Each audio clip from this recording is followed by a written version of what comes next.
Hello,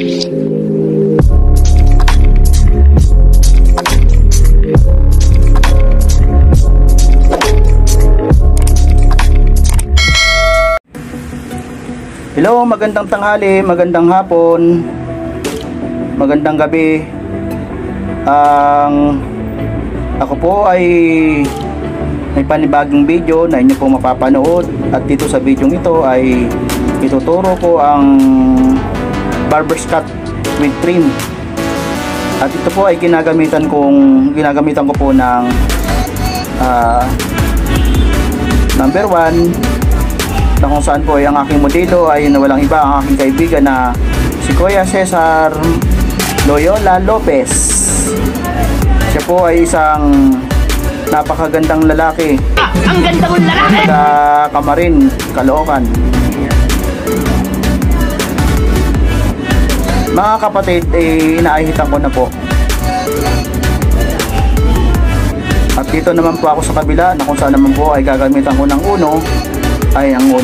ng labaha. Pero mga kapatid, kung kayo po ay bago lang po sa aking channel, huwag niyo po sana kakalimutan mag-like, share, and subscribe.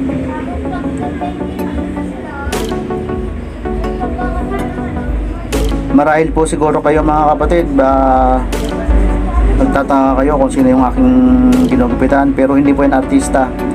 Mukha lang po yung artista. Si Raulo. Akala niyo po si Ronaldo Valdez ang tatay ni Jano Gibbs, pero hindi po yan.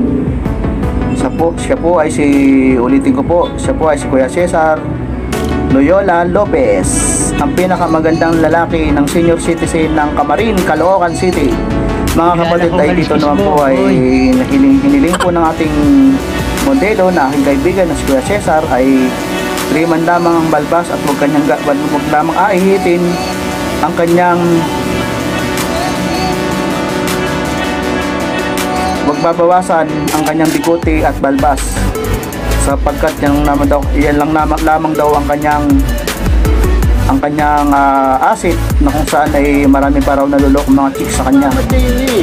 Sa totoo nga lang po, meron siyang bagong alaga na batang Bicolana, na walang iba kundi si Tichi Agbayani.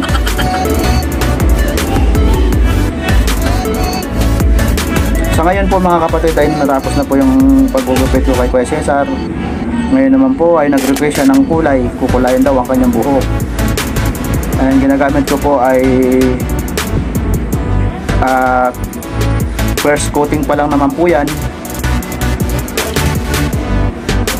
Ang hiling niyang kulay ay brown with silver. So pinaghalo ko po yun, hindi ko alam kung anong kalalabasan nito.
Shoutout din po kay kay